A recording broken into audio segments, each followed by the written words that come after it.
Hola, muy buenos días o buenas tardes. A continuación voy a desarrollar la conversación, el acercamiento a el tema las redes sociales y la crisis en Venezuela. Mi nombre es María Elena del Valle Mejías y pertenezco a la Universidad Metropolitana de Caracas. También a otra universidad de la que les hablaré un poquito más adelante, pero una de las universidades para las cuales trabajo y realizo investigación es la Universidad Metropolitana de Caracas. Desde hace ya 13 años que trabajo con ellos y es una universidad privada. Adicionalmente, trabajo para la Universidad Pedagógica Experimental Libertador, en este caso una universidad pública, y tengo el honor y la dicha, a pesar de los diferentes contextos adversos, de ser profesora de ciencias sociales, de humanidades,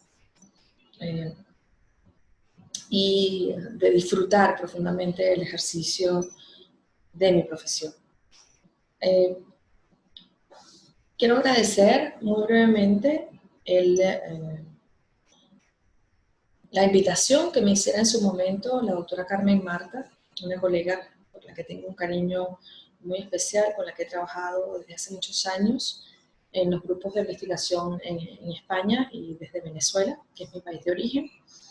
Y pues quiero agradecer la oportunidad de estar compartiendo hoy aquí con ustedes, gracias a su invitación y a todo su comité organizador.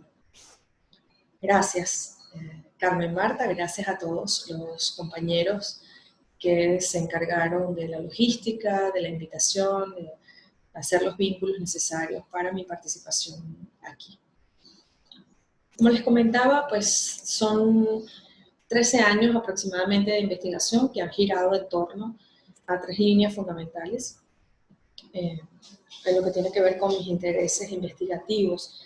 Historia cultural, en primera instancia, una línea de investigación que responde pues, a mis 2 primeros posgrados en Historia de América, Historia Universal, en los que me encuentro con un nicho de investigación en particular que es la historia cultural. Quienes han leído un poco de Peter Burke, de Jacques Le Goff, o acá mismo en España, a Carlos Martínez Shaw, saben que la historia cultural es uno de esos nichos inagotables de experiencias de investigación, a cada cual más interesante. En segundo término, el análisis del discurso, diferentes modalidades y estructuras de comunicación, y los estudios de la comunicación en sí mismos, entre los cuales, pues obviamente, está la prensa, redes sociales, discursos de personajes públicos, comunicaciones internas, entre otros. Hoy día, y un poco explicando la selección del tema de investigación, creo que nadie, ninguno de los que hoy está escuchando esta breve comunicación, podría imaginar la vida sin las redes sociales. Las redes sociales se han constituido hoy día en un elemento prácticamente ineludible dentro de nuestros escenarios comunicativos. En 1.900 millones se calculan las personas registradas en Facebook, 1.200 millones que usan WhatsApp, 1.000 millones que usan YouTube, 700 millones que utilizan Instagram y más de 328 millones que tienen cuentas y son activos en Twitter. Con lo cual, hoy día asumir la comunicación, la formación y nuestra interacción en sociedad sin tomar en cuenta las redes sociales sería un error garrafal. Tanto es así que estadísticas señalan que las organizaciones utilizan como mínimo o destinan como mínimo el 20% de su presupuesto a lo que tiene que ver con el marketing digital. Y dentro de ese marketing digital, que involucra diversos soportes, consideran el 64% de las empresas que son las redes sociales el más efectivo. Por ejemplo, Facebook. Facebook como red social genera cada segundo 6 nuevos perfiles. Cada segundo se inscriben y se registran 6 personas nuevas en esta plataforma. También es interesante destacar que de esos 81 millones son falsos. Los perfiles que vemos en esa red muchas veces no responden ni a la imagen ni a la identidad de las personas que se registran. Pero es también muy interesante saber que el 65.8% de las empresas en Estados Unidos utilizan esta plataforma para mercadear sus productos, para posicionarlos y darlos a conocer. Las redes sociales, sin duda, se han ido constituyendo en fenómenos muy interesantes, interconectados con otros que se van derivando de la práctica ligada a ellos, como son, por ejemplo, las cuentas oficiales y lo necesario que se ha vuelto, inclusive para instituciones y personajes que no estaban ligados al mundo de este mundo 2.0, la creación de cuentas oficiales. Y las cuentas oficiales se van volviendo referentes, indicadores de la realidad, de las decisiones, de las posturas y de las diferentes comunicaciones que se van haciendo necesarias en el mundo. El surgimiento de los Instagramers o los YouTubers o de los denominados influencers, personas que no necesariamente tienen preparación, pero que logran posicionarse y hacer de sus aportaciones trending topic con una velocidad importantísima, generando celebridades instantáneas, podríamos decir, ¿no? Una civilización del espectáculo en la que las redes sociales le sirven de apalancamiento a estos personajes. Y otro fenómeno interesantísimo es el fenómeno del cotilleo, de lo que algunos denominan la posverdad, ¿sí? Esa idea que nos vamos haciendo del mundo que nos rodea en función de la información que recibimos, procesada una y mil veces a través de la red social, las redes sociales. Ese e-boom, word of mouth, esa palabra de boca que va haciendo en muchos casos la manera como tenemos de saber lo que está ocurriendo en relación a nuestros líderes, pues es necesariamente seguirlo a través de sus redes sociales. Cuando antes de la aparición de estos espacios teníamos que mirar la televisión o leer la prensa, hoy día basta conseguirlos en sus redes sociales. Dictadores, presidentes, el Papa Francisco I, Dalai Lama o, muy importante, Kim Kardashian, esta celebridad instantánea que se ha ido posicionando y que es una influencer sin saber y tener claro exactamente en qué estriba su poder de influencia.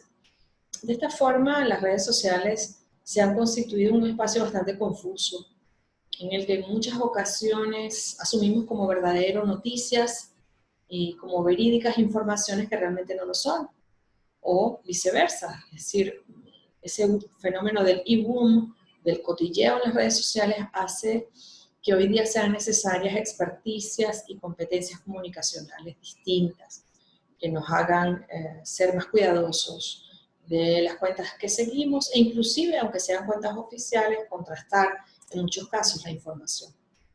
De esta manera, las redes sociales se han logrado constituir en unas nuevas formas, nuevos espacios de participación política. Hay conceptos interesantísimos en los cuales se habla y se define como el e-participación, la e-democracia, el e-governance o el e-government. Las redes sociales hoy día son los espacios que utilizan las más importantes instituciones en el mundo contemporáneo para hacer saber lo que ocurre, las decisiones que han tomado, su posición respecto a cosas, respecto a realidades concretas. Hoy día la democracia utiliza las redes sociales, en muchos casos hemos visto elecciones o encuestas que pulsan la identidad política de ciertos contextos que se realizan a través de redes sociales. De esta forma, las redes sociales se han ido constituyendo nuevos mecanismos de fidelización y en función de ello, pues respetamos más o menos la información que percibimos a través y recibimos a través de redes sociales, dependiendo de cuál nos la está suministrando. También han surgido nuevas formas de participación. De repente podemos saber la aceptación de la propuesta de un político por la cantidad de seguidores, o de retweets que recibe, o de likes en Instagram de una determinada actitud o acción en concreto. No necesariamente ese darle like implica que la persona vaya y vote por ese político al que le ha dado like en su red social. Hay nuevas formas de participación y con ello no estoy diciendo que sean mejores o peores, son sencillamente distintas. Y las redes sociales también se han constituido un espacio en el que intentamos encontrar la certeza, ¿no? Lo más cercano a la verdad que nos rodea, que nos circunda. Surgen entonces estos nuevos contextos políticos de participación y conceptos como el de e-democracia, e-governance, e-government y participación, ¿no?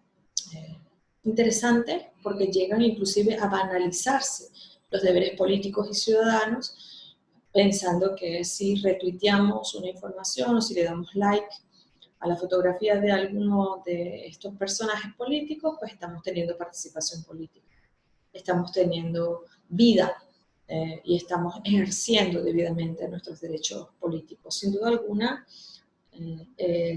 son escenarios y formas de participación completamente diferentes. Esto que trae como consecuencia, una de las consecuencias, además de la banalización de las emociones, la desdramatización de diversas realidades que vemos representadas en selfies que se toman teniendo por detrás un terremoto o personas que han sido asesinadas, terroristas que utilizan redes sociales pues, para mostrar lo que hacen, esa banalización de las emociones, también banalización de la participación política. Igualmente podemos ver dentro de las redes sociales un fenómeno que se denomina realidades aumentadas o disminuidas. Esa representación de la realidad que hace cualquier ciudadano de a pie, cualquier ciudadano común, registrando la realidad desde una perspectiva para una perspectiva, son sin duda alguna realidades que no son ajenas a intereses ideológicos, a entramados ideológicos particulares. Ergo, al final del día, realidades aumentadas o disminuidas en función de unos intereses, en función de unos propósitos en particular. ¿Qué toca entonces hacer? Yo puedo hablar, y de hecho de eso se trata esta conversación, de las redes sociales en el caso venezolano. ¿Cómo hace un ciudadano común? ¿Cómo hace un estudiante universitario, un alumno mío, que hoy se levanta y dice, voy a la universidad? Quiero saber cuál es la situación, si existe normalidad, si puedo transitar desde la autopista hasta mi universidad. Como ustedes saben, el año 2018 fue un año, y está siendo un año profundamente conflictivo en Venezuela, sobre todo los 6 primeros meses del año 2017. Y el caso específico venezolano plantea una realidad en la cual los actores o aquellos lugares donde deberíamos obtener la información, hoy día o no la dan debidamente, o la dan aumentada o la dan disminuida. Como seguramente ustedes saben, en Venezuela solamente en el último año, en el 2017, se han cerrado más de 180 emisoras de radio. Solo quedan algunas comunitarias y una que otra, pero que sin duda alguna pasa por un proceso de censura o autocensura que limita la información que da. Y canales de televisión de acceso gratuito, pues queda Venezolana de Televisión, Televen, Venevisión, que son obviamente canales que tienen una matriz editorial muy particular. ¿Con esto qué quiero decir? Bueno, ese muchacho prendía a las 7 de la mañana su televisor para ver cómo estaba la situación antes de salir a la universidad, y la televisión estaba dando El Chavo del Ocho, o la televisión estaba dando un programa de cocina, que explica cómo se hacen buñuelos, por ejemplo. Me llegó a pasar a mí, y esto no es sino una experiencia muy personal. Yo vivo en La Urbina, una zona de Caracas, y bueno, yo intentaba, bueno, vamos a poner Globovisión o vamos a poner Venezolana Televisión, a ver cómo está el trayecto de la calle 13, donde yo vivo, hasta la Universidad Metropolitana, que queda en Terrazas del Ávila. Tú ponías la televisión y la televisión no acusaba ningún tipo de anormalidad, pero yo podía perfectamente asomarme a la ventana y ver que efectivamente había disturbios, que las calles estaban cerradas, que había barricadas que interrumpían el paso. ¿Qué hace entonces un ciudadano que no tiene referentes de información a los que pueda recurrir? Mira hacia las redes sociales. Es decir, creo que en el caso venezolano la red social vino a llenar un espacio que los medios de información, medios de comunicación tradicionales, no estaban llenando, no estaban respondiendo a la necesidad de esos específicos contextos. ¿De qué les vengo yo a conversar muy brevemente? Les vengo a conversar del manejo de redes sociales de dos grupos políticos específicos. Un poco para que entendamos la deformación en la que se cae en Venezuela con las redes sociales y su administración. En las redes sociales del partido PSV, que es el partido del gobierno, y las redes sociales de la Unidad Democrática, que es una organización que agrupa a los partidos que hacen oposición en Venezuela. ¿Okay? Y les voy a presentar el manejo de diferentes realidades de las redes sociales de ambos grupos, para que vean ustedes cómo se presenta una realidad completamente desvirtuada, disminuida o aumentada, dependiendo de los intereses de cada quien. Comenzamos con este primer ejemplo, alude a el proceso en el cual se pulsa la opinión de la colectividad, del colectivo nacional, en relación a la Asamblea Nacional Constituyente. Se hace en dos momentos. El 16 de julio lo hace la oposición a través de una medición de la opinión que no fue respaldada por el Consejo Nacional Electoral, que fue una iniciativa de la Mesa de la Unidad y que por lo tanto no tenía validez ninguna porque no estaba acompañada por las instituciones que están destinadas para ese propósito. Esa es la fotografía que aparece en la parte superior. ¿Okay? Esta consulta es en Barinas, en el estado Barinas, en el estado llanero de Venezuela. Como pueden ver, al menos en la imagen, se ve una cola bastante nutrida, una línea de gente que va, en teoría, según registra la leyenda de esta fotografía, a manifestar su oposición a la constituyente. En la imagen de abajo aparece el 30 de julio, que fue el momento en el cual el Estado venezolano pide la participación del pueblo para validar la convocatoria a la Asamblea Nacional Constituyente. Esta es la foto que publica la oposición, en la cual se puede ver la misma escuela básica 24 de junio, con dos personas haciendo cola para manifestar su opinión. La esquela dice que no se apoyó el fraude constituyente, según esta fotografía. Las fotografías no tienen fecha, con lo cual no podemos saber si la fotografía en la parte superior es una fotografía de un día que se estaba haciendo un operativo para repartir alimentos, por ejemplo, o si se trata la foto de abajo de una fotografía tomada un fin de semana cuando no hay actividad dentro de la escuela. El segundo ejemplo también es de Primero Justicia, la página anterior, disculpen que no lo dije, es de Primero Justicia, uno de los partidos de la Mesa Democrática, de la Mesa de la Unidad. Esta es la misma fecha, 30 de julio, y este es un colegio en el que, en teoría, no hay sino 8 o 9 personas manifestando su aprobación a la Asamblea Nacional Constituyente. La esquela dice desde varios estados de nuestra Venezuela, los centros de votación se encuentran totalmente vacíos, dice esta imagen, ¿no? Si van a esta publicación, que es la del 30 de julio, verán que hay una lista de aproximadamente unas 8 fotografías en las cuales se puede ver que no hay, en teoría, personas en la cola. Del mismo modo, no se sabe si es el proceso electoral, si fue en la última hora de la tarde o en la primera hora de la mañana. No hay un registro adecuado de la información. Esta es otra imagen del mismo partido, es una cuenta oficial, la cuenta oficial del Partido Primero Justicia. Este es el 27 de julio en la Avenida Bolívar, que es la avenida en la que se reúnen los partidarios del gobierno en cada uno de esos encuentros. Digamos que es un punto común y tradicional de reunión de los afectos al gobierno. Y esta imagen es una imagen aérea de la Avenida Bolívar, evidentemente muy poco concurrida, según estas personas que presentan esta fotografía. Recordemos que en el caso de Venezuela, las manifestaciones y congregaciones llevadas a cabo por el gobierno son múltiples, yo diría que casi incontables, con lo cual, al no identificar debidamente la fotografía, esta puede ser de hace 6 años, o del 2014, o del 2016, o del 2017. Realmente no hay ningún tipo de registro dentro de la fotografía, pero finalmente lo que se quiere decir es que no contó con convocatoria, con poder de convocatoria esta reunión a la que convocó el gobierno.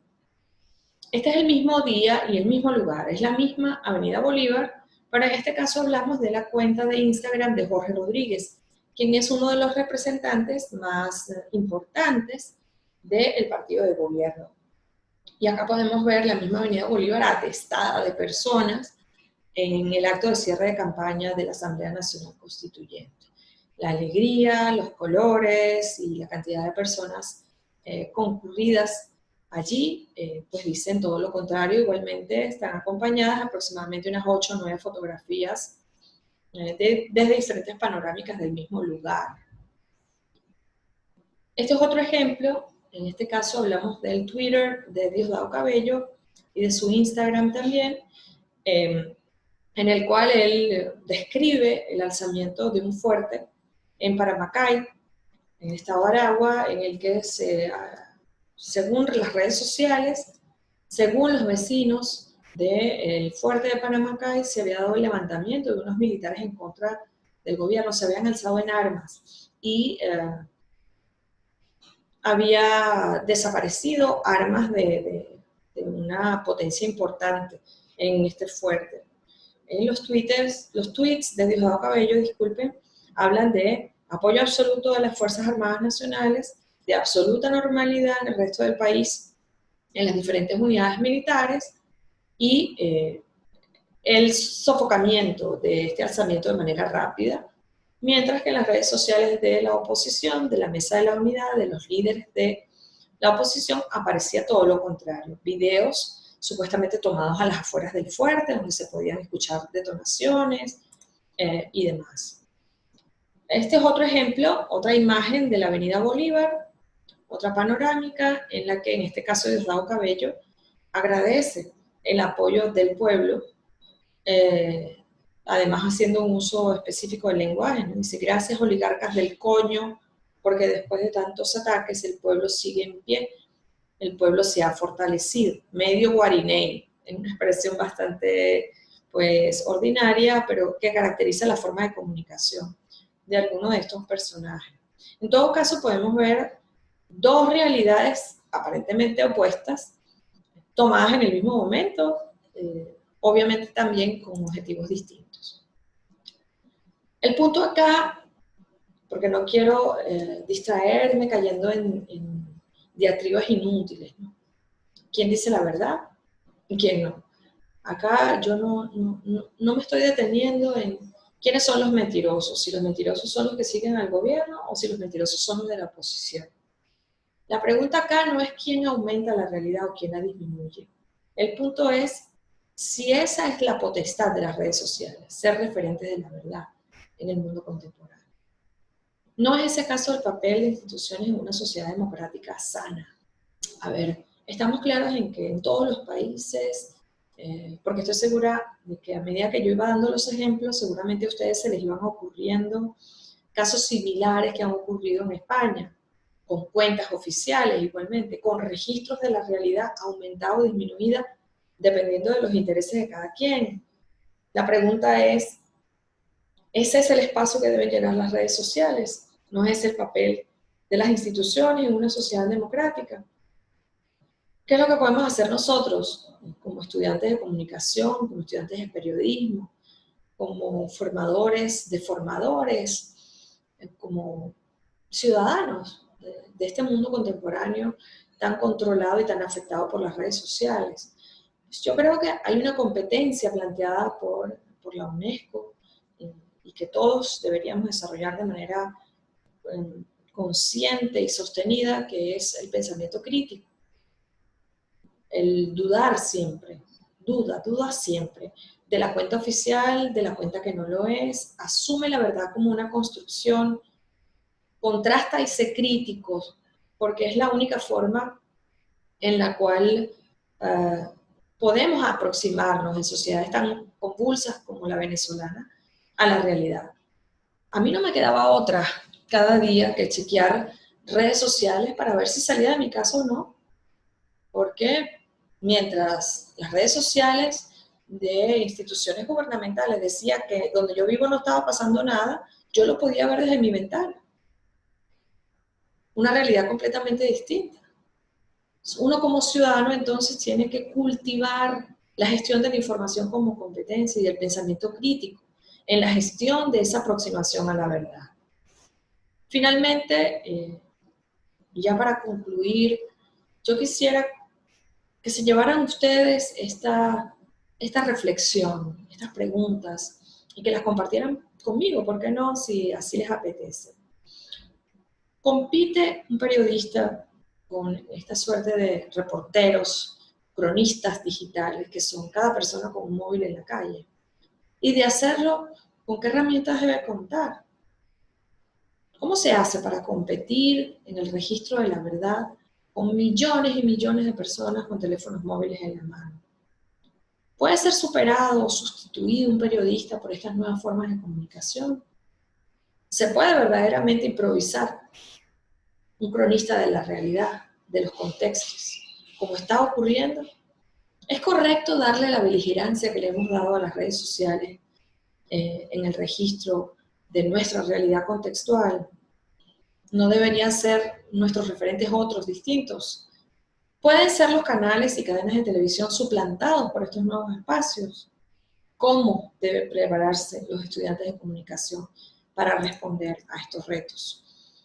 Sin duda alguna, estoy segura de que a medida que yo iba citando los ejemplos, a ustedes se les han ocurrido miles, porque no es un fenómeno que ocurra solamente en mi país, que es un país del tercer mundo, que experimenta un deterioro sostenido en la formación de sus ciudadanos desde hace aproximadamente unos 20 años.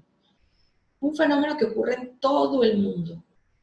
Vivimos volcados en las redes sociales y confiriéndoles un poder sobre nuestras vidas inusitado. ¿Cuál debe ser nuestra posición? ¿Podemos negarnos a mirarla? Les pido que compartan sus reflexiones conmigo. Para mí va a ser un honor estar vinculada y, por qué no, emprender análisis comparativos entre el uso de redes sociales, de personajes, partidos políticos, registro de realidades concretas en Venezuela y España, cualquier localidad más específica. Gracias a la organización de este congreso y a la orden en Caracas, Venezuela. Muchas gracias.